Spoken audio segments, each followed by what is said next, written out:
Bom dia a todos que estão aqui na plateia e também que assistem aqui ao vivo nas redes sociais do Estadão, a esse que é o Summit de Saúde 2023. Como a Joyce disse, a gente vai debater agora um tema de extrema importância, que é o câncer de pulmão. Eu queria trazer uns dados aqui para começar a nossa conversa. Segundo o Instituto Nacional do Câncer, o INCA, cerca de 32.500 casos de tumor de pulmão vão ser diagnosticados no Brasil durante este ano de 2023. É bastante gente, né? Esse câncer é o terceiro mais comum em homens, o quarto mais comum em mulheres no Brasil. E o tabagismo é uma das principais causas desse tipo específico de tumor. Em cerca de 80% desses casos diagnosticados, né, essas pessoas consumiram tabaco, consomem tabaco e seus derivados, e também há uma relação ao desenvolvimento da doença que tem uma prevalência de alterações genéticas. Atualmente, a gente tem uma variedade de tratamentos disponível e a decisão sobre qual é a abordagem mais adequada depende, obviamente, do tipo, do estágio da doença, bem como das características únicas, né, de cada paciente. Quando o câncer de pulmão ele é descoberto, a maior parte dos casos, infelizmente, já estará avançado e é algo que impacta no prognóstico desses pacientes.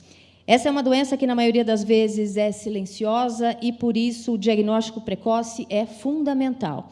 Mas como rastrear esses casos antecipadamente para oferecer a esses pacientes um melhor prognóstico? Bom, essa é uma das perguntas e é um dos temas que a gente vai discutir nesse painel, que é uma realização do Estadão Blue Studio com o patrocínio da AstraZeneca. Mais uma vez, sejam muito bem-vindos, é um prazer estar com vocês aqui com a gente. Eu queria começar pela doutora. No Brasil, essas estimativas científicas mostram que, por volta de 70% dos casos de câncer de pulmão, ou seja, 7 em cada 10 diagnósticos, né, é feito em estágio avançado. Um número que poderia ser potencialmente reduzido, né, os estudos apontam isso, caso houvesse um programa eficaz de rastreamento desses casos, né? A primeira pergunta que eu queria te fazer é a seguinte, doutora: realmente o diagnóstico precoce seria capaz de reduzir esses números? Obrigada, bom dia a todos. Sim, né, a resposta é sim. Nós já temos dados comprovando isso. O que acontece é que esse programa de rastreamento em câncer de pulmão, ou os dados que mostram esse benefício, eles não são tão antigos quanto os de câncer de mama, câncer de colo de útero, né? Então, existe um tempo mesmo de adaptação, de incorporação, que é um momento, e eu acho que agora nós estamos vivendo esse momento de levar essa discussão muito a sério. Mas a resposta à sua pergunta é sim. Hoje nós temos dados que, se você diagnostica um paciente no estágio 1, que é aquele inicial, onde o tumor está muito localizado, existe uma possibilidade de cura com apenas um tratamento, eventualmente, que é cirurgia ou radioterapia, que chega lá a 80%, 90%. Quando a gente compara com um paciente com doença avançada, as possibilidades são muito menores, muito embora nós tivemos muitos avanços também nesse cenário. E não só em termos de tempo de vida para o paciente, probabilidade de cura, mas também custo, né? É muito mais barato você tratar um paciente que tem doença inicial, tanto de custo direto, que é o pagamento pelo tratamento, mas custo indireto, é aquele paciente que volta a trabalhar, volta a produzir, né? Que está ativo ainda na sociedade. Tem qualidade de vida nesse processo. De vida, exatamente.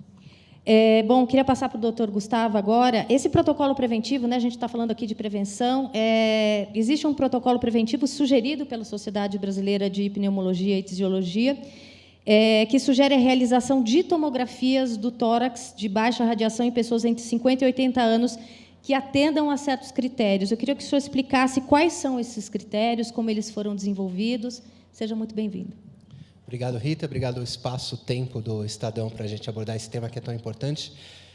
Bom, na esteira do que a Clarissa já trouxe, né, de a gente já ter evidências científicas robustas há mais ou menos 12 anos, de que rastreamento aumenta diagnóstico, antecipa diagnóstico e reduz mortalidade por câncer, o que a gente vem fazendo agora é um trabalho de articulação, né, que é abraçado, né, por entidades representativas da sociedade civil, por sociedades médicas, no diálogo com Legislativo, no diálogo com o Ministério da Saúde, para a gente viabilizar a implementação de protocolos. O que a gente busca, né, e que, aliás, tem uma notícia desta manhã, inclusive, o primeiro consenso brasileiro de rastreamento de câncer de pulmão, que é um documento que foi elaborado pela Sociedade Brasileira de Pneumologia e Tisiologia, em conjunto com a Sociedade Brasileira de Cirurgia Torácica e o Colégio Brasileiro de Radiologia.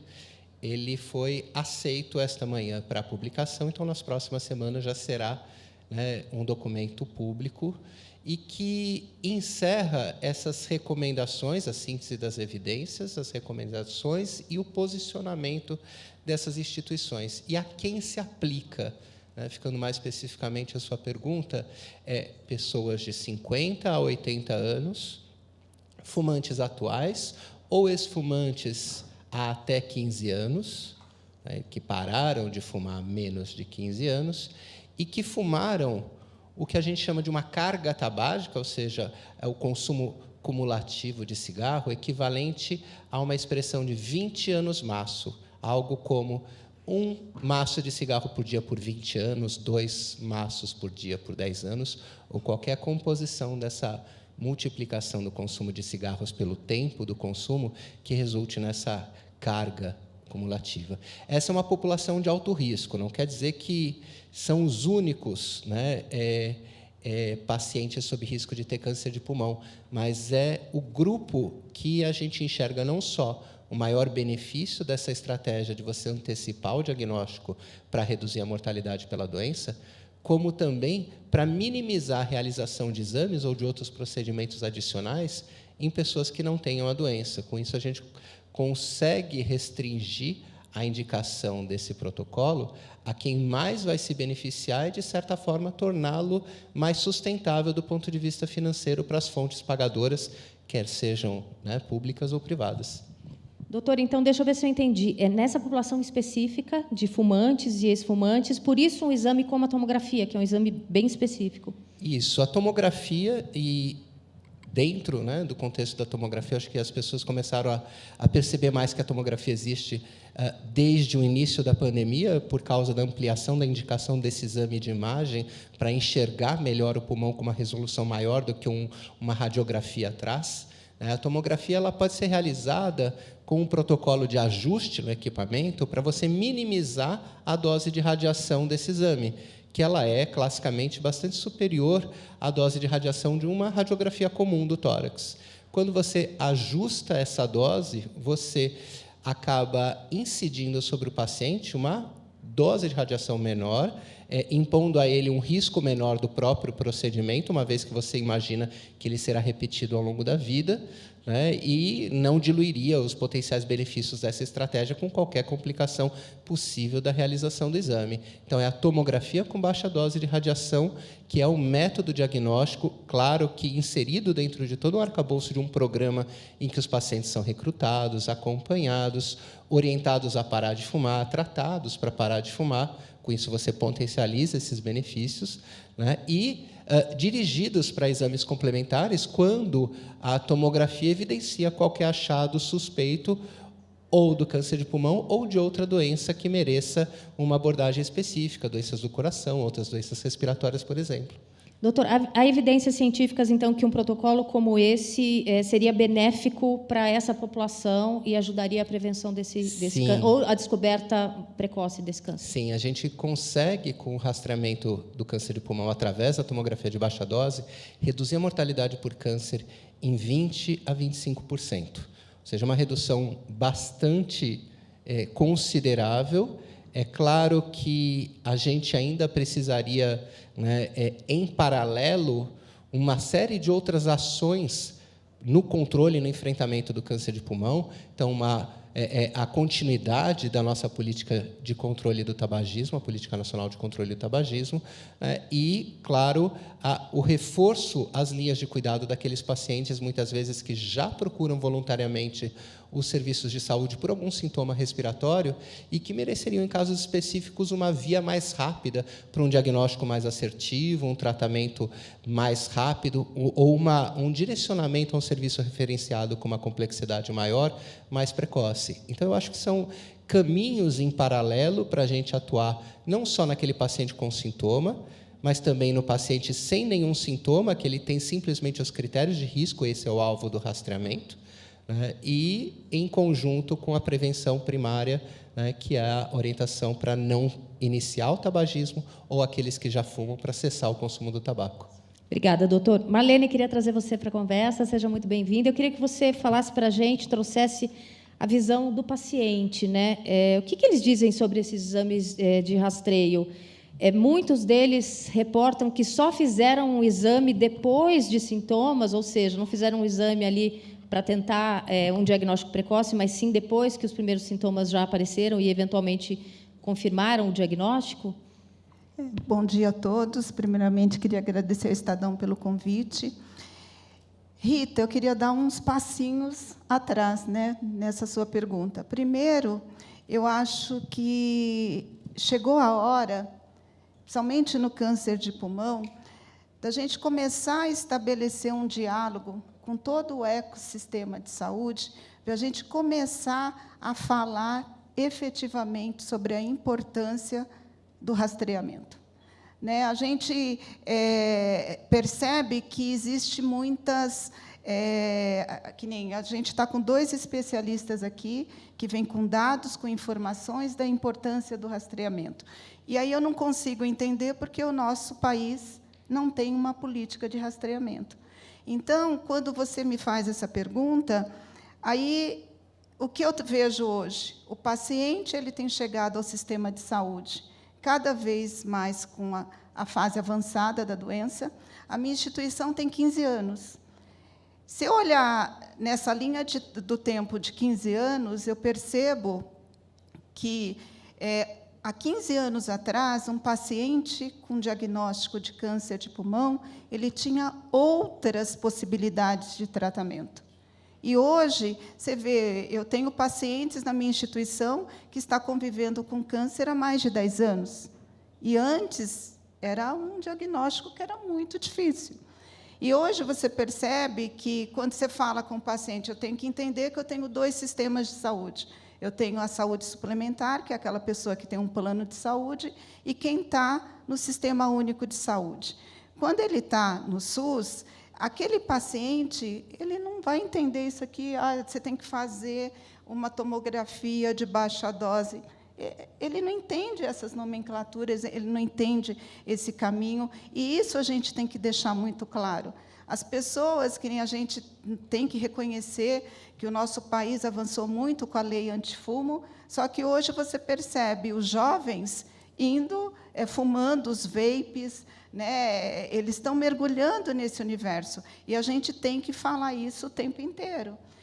E para que isso aconteça, eu tenho que ter um sistema. Quando eu falo de rastreamento, eu concordo, né, com o Gustavo, quando a gente tem que falar, a porta de entrada é a atenção primária. Então, eu tenho que estabelecer, lógico, eu não quero sair daqui falando que todo mundo tem que fazer rastreamento. A gente tem que definir os grupos populacionais, a gente tem que definir as faixas etárias, fazer projetos pilotos. A gente percebe que tem muitas iniciativas. E, com isso, fazer o quê? Levar informação, né? A gente fortalecer os programas de antitabagismo. É difícil aquela pessoa que fuma, sei lá, 20 anos, 15 anos, parar de fumar.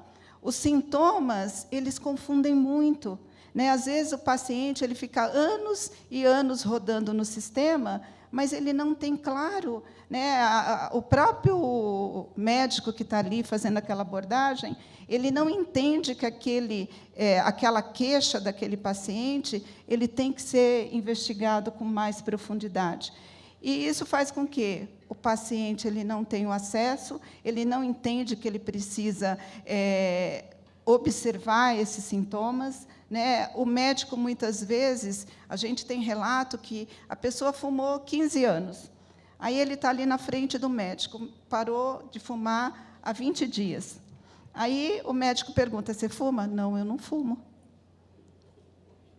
É uma meia-verdade, né? E aí, com isso, o que acontece? Isso são coisas que a gente tem que melhorar. Isso passa por... eu estava até conversando aqui com a Clarissa e com o Gustavo, porque eu estou muito feliz aqui de estar com representantes de 2 sociedades. E aí, o meu universo é o universo masculino, a minha instituição que lançou a campanha Novembro Azul no país. A maior incidência do câncer de pulmão é nos homens. O que eu tenho que fazer? Eu tenho que trazer para essa mesa também a sociedade de cardiologia. O homem vai fazer check-up, esse cardiologista também tem que fazer essa abordagem a esse paciente. Às vezes é o único especialista que esse homem passa, né? Exatamente, o clínico geral. Então, os sintomas, eles não são muito claros, essa pessoa fica navegando no sistema, rodando de um lado para o outro, sendo jogado de um lado para o outro. E o que a gente precisa nesse país é tomar decisões. E tomar decisões, eu acho que passa exatamente pelo diagnóstico precoce. Obrigada, Marlene.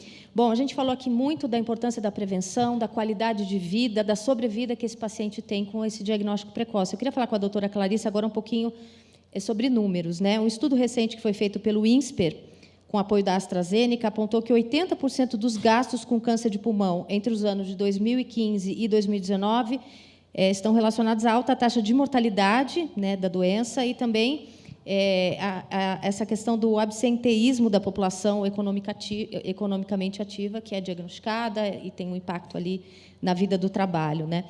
Você acredita, doutora, que a prevenção e esse programa de rastreio precoce que a gente está falando tem um potencial para reduzir esses custos? Claro que as pessoas não são números, mas quando a gente fala de saúde, a gente tem que falar do custo, né? Um dinheiro que você deixa de gastar ali num paciente que teve um tratamento mais simples, você pode gastar em outro paciente. Esse estudo foi importante. Como você disse, o paciente não é número, né? É um indivíduo quando a gente está tratando, mas quando você vai trazer discussões, principalmente de estratégias que você vai ter que usar na população toda, como rastreamento, é muito comum a gente ouvir não é custo efetivo, isso vai ser caro, não vai conseguir fazer. E é muito difícil, às vezes, você medir o custo de uma estratégia que vai gerar frutos positivos no futuro, que é isso que o rastreamento vai fazer, né? Você vai prevenir uma doença, então, o quanto que você vai deixar de gastar. Então, ele trouxe que, de fato, o que o câncer de pulmão, o gasto com câncer de pulmão, com tratamento, né, gastos diretos, e também com perda de produtividade, porque são pessoas, nos dados deles, eles mostraram, inclusive, que 1/3 das pessoas que são acometidas por câncer de pulmão, elas param de trabalhar antes da idade de aposentadoria, né? Fora os outros que deixam de produzir mesmo em idades mais avançadas.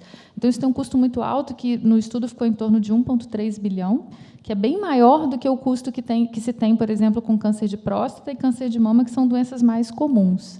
Então, é muito importante a gente ter esses números na cabeça para convencer de que essa estratégia ela pode ser não só muito boa para os pacientes, para todo mundo, por conta de melhoria de qualidade de vida e de mais vida mesmo, né?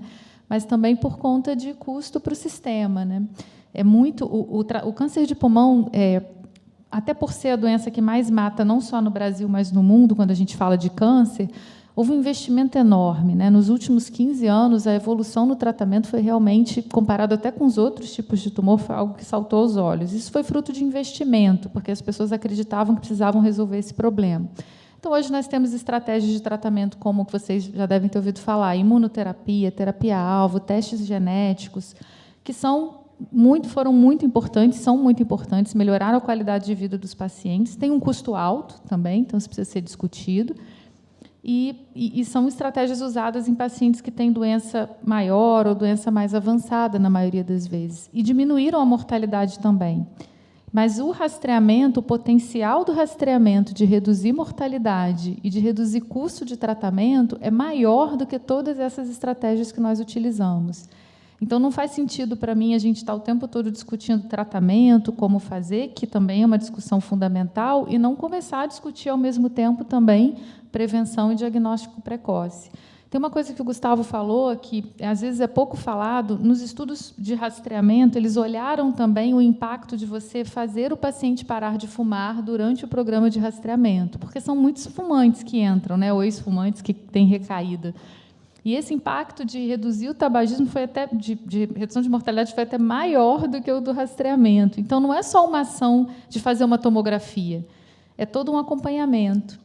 E tem um outro problema que eu acho que a gente precisa enfrentar, e nos congressos de câncer de pulmão tem se falado sobre isso, e a Marlene tocou um pouco nesse ponto, que é o estigma. Hoje, o rastreamento de câncer de mama, ele ficou, eu brinco assim, ficou pop, né? As pessoas falam de uma forma positiva do rastreamento. A mulher vai ter uma festa, o Outubro Rosa que está aí agora. O câncer de pulmão ainda é tratado como uma doença que traz culpa para a pessoa, porque é relacionada ao tabagismo. E como a população de rastreamento é uma população de fumantes ou ex-fumantes, a gente ouve muito do paciente isso. Olha, mas é culpa minha. Eu fumei, né? Por isso que eu tive essa doença. E esse estigma ele afasta as pessoas da prevenção. Isso já é muito claro, já tem dado mostrando isso. Isso que a Marlene falou do paciente falar, não, eu não fumo, porque para ele é meio vergonhoso na consulta dizer que ele fuma. Então, ele parou ontem, ele fala que ele não é fumante, porque é o que ele quer mostrar para você. Então, a gente precisa trabalhar... São várias nuances assim, né, em paralelo para poder trazer não só custo, como fazer o rastreamento, mas também como fazer com que a população se sinta engajada nesse programa. Doutor Gustavo, vou fazer a pergunta de $1 milhão agora, tá? Vamos ver se o senhor tem uma pista, uma resposta. A gente está falando de como isso impactaria positivamente, né, tendo diagnóstico precoce, e impactaria na qualidade de vida desse paciente diagnosticado, na sua sobrevida e também nos custos, né? O que precisa ser feito para que todas as partes se envolvam e para que essa iniciativa desse rastreio seja implementada? É verdade, a pergunta de $1 milhão. Eu não falei que era fácil. Eu acho que a gente está diante de um problema bastante complexo e seria bastante, né, reducionista da minha parte tentar soltar uma solução mágica que enderece cada um desses aspectos de planejamento, execução, custeio, barreiras culturais, como a Clarissa colocou, dos pacientes e dos próprios médicos, que também, né, ainda, apesar de conhecer a evidência, ainda não referenciam pacientes em países que já adotaram programas de rastreamento, exatamente por ainda não estar plenamente convencidos do benefício. Mas o que já está acontecendo, né? A gente vem tendo, de uma forma mais contínua, recentemente, e muito mais produtiva, diálogos entre, né, as áreas, né, os representantes das especialidades médicas e de organizações não governamentais com agentes públicos, né, tanto o Ministério, a Frente Parlamentar de Saúde também. Então, a gente tem conseguido diálogos para que essa interlocução se traduza lá na frente na implementação do programa. E esse diálogo ele é composto da apresentação de pequenas peças desse quebra-cabeça. Então, algumas peças a gente já tem, né, a síntese das evidências científicas em favor da prática dessa estratégia, né, outra peça, que essa estratégia seja advogada, né, pelas sociedades médicas que atuam nessa área e por representantes da sociedade civil, a gente já tem também. A gente já tem, mais recentemente, esse estudo bastante completo do INSPER, na estimativa de impacto financeiro do câncer de pulmão, e a gente está, agora, conjuntamente, né, no Grupo Brasileiro de Oncologia Torácica, que é dirigido pela Clarissa, articulando a produção de um estudo para uma modelagem de custo-efetividade dessa estratégia no país. Então, sabendo o quanto custaria a implementação desse programa e o quanto isso se traduz em anos de vida ajustados para a qualidade na nossa população, a gente teria uma variável que é uma moeda de troca muito forte no momento em que o nosso interlocutor já está convencido do benefício da implementação daquela tecnologia e ele precisa apenas verificar se ela é factível do ponto de vista de viabilidade financeira, de impacto orçamentário. Então, a gente está começando a produzir esse material, que a gente já tem modelagens em diversos outros cenários de diversos outros países, para que a gente tenha, nos valores do Brasil, não só, de um lado, o impacto da doença que a gente já tem, mas o impacto da estratégia e quanto isso custaria.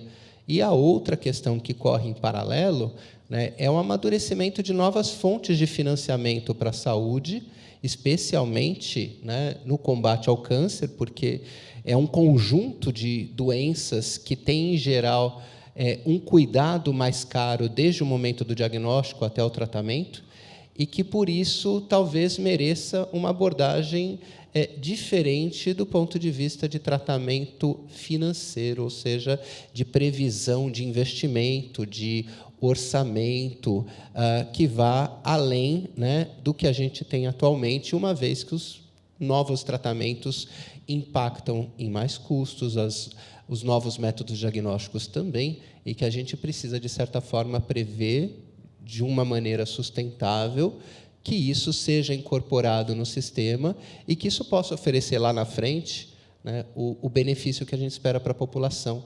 Então, apesar de a gente, na área de saúde, muitas vezes ser muito romântico e encontrar um estudo positivo para uma determinada estratégia e querer que aquilo vire realidade no dia seguinte, a gente precisa também adotar essa estratégia mais pragmática de se instrumentalizar das ferramentas de diálogo necessárias para falar com quem realmente vai trazer isso para a realidade. Então, é um momento de aprendizado nosso entre profissionais da área de saúde para incorporar essas competências que são muito frágeis na nossa formação, pelo menos foi na minha, e faço aqui uma autocrítica, né, e que vão facilitar com que a gente consiga ajudar o nosso paciente fora do consultório, né, falando com quem toma decisões para trazer novas realidades para ele. Então, acho que a sua pergunta de $1 milhão, ela é um trabalho contínuo de muitas mãos, mas que dentro desse quebra-cabeça a gente já vê várias pecinhas no lugar certo e aí consegue já vislumbrar quais são as que faltam para a figura ficar pronta à nossa frente. Obrigada. Bom, a gente já está quase no finalzinho. Eu queria jogar uma última pergunta, já despedida para vocês, começando pela Marlene, né? Eu queria saber qual é a sua mensagem que você queria deixar, antes da gente encerrar, para os nossos telespectadores, para as pessoas que estão assistindo aqui ao vivo, em relação ao câncer de pulmão e a importância, né, de se cuidar. Eu acho que nós temos uma grande missão, enquanto sociedade, que é de se unir, né, e unir todo o ecossistema de saúde para a gente conseguir enxergar uma luz lá no final do túnel. E aquela luz é a possibilidade de acesso àquele paciente que está precisando, né, exatamente chegar antes de ser acometido, de estar com um diagnóstico avançado. Então, isso a gente só vai conseguir se a gente fizer juntos. E se abrir para o diálogo, né? Porque o que a gente tem visto, a minha instituição tem feito um trabalho relacionado à política nacional do câncer, e onde a gente vem discutindo, a gente fala o tempo inteiro que está faltando recurso, está faltando recurso. Eu acredito que está faltando recurso, porque a gente entende o tamanho do buraco que a gente está, mas eu acho que a gente tem que começar a buscar estratégias para chegar antes, para o custo ser menor no sistema, para esse paciente ter possibilidade. E quem está acompanhando aqui, que está nos assistindo, que vai ter acesso a esse conteúdo, se você está percebendo que tem alguma coisa diferente, procure o sistema de saúde, a sua unidade básica de saúde, procure o seu médico e insista que algo não está indo bem, porque é só assim que você vai mudar esse círculo, né? E é isso, a gente tem que se juntar, a gente tem que estar juntos, tem que estar unidos, cada um dando a sua contribuição, porque hoje o paciente que está ali esperando, ele está esperando que a gente haja, né? E eu faço isso todos os dias, né? É levar esperança, é fazer com que aquela pessoa ela já está fragilizada. E a gente precisa fazer com que a jornada dela dentro do sistema seja a melhor possível.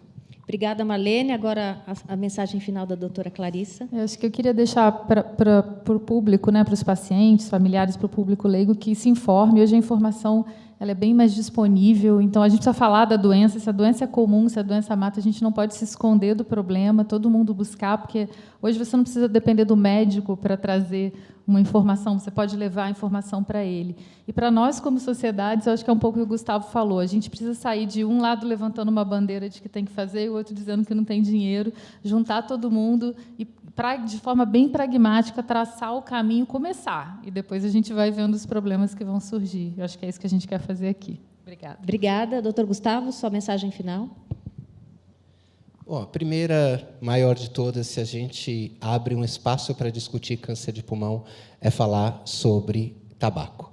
Qualquer forma de tabaco causa câncer, não é só câncer de pulmão, câncer da garganta, câncer de estômago, esôfago, pâncreas, bexiga, colo uterino, alguns tipos de leucemia, ovário, mama.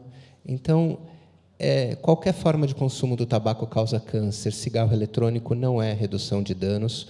O sucesso que o Brasil teve do final dos anos 80 até os tempos atuais de reduzir em 75% a prevalência de tabagismo no Brasil aconteceu sem cigarro eletrônico. Então, a gente tem uma estratégia exitosa que é reconhecida mundialmente como um modelo e a gente precisa investir para que menos pessoas comecem a fumar, para que mais pessoas deixem de fumar e para que as pessoas tenham um diagnóstico precoce, o acesso ao sistema de saúde. E isso só vai acontecer com o fortalecimento da atenção primária em saúde, que a gente também reconhece que, a despeito de todas as limitações e desafios do nosso sistema, é a maior fortaleza do Sistema Único de Saúde. Então, as pessoas devem, sim, ser acompanhadas e a gente precisa brigar para que cada uma delas tenha acesso a não só às estratégias de prevenção, mas também ao diagnóstico precoce.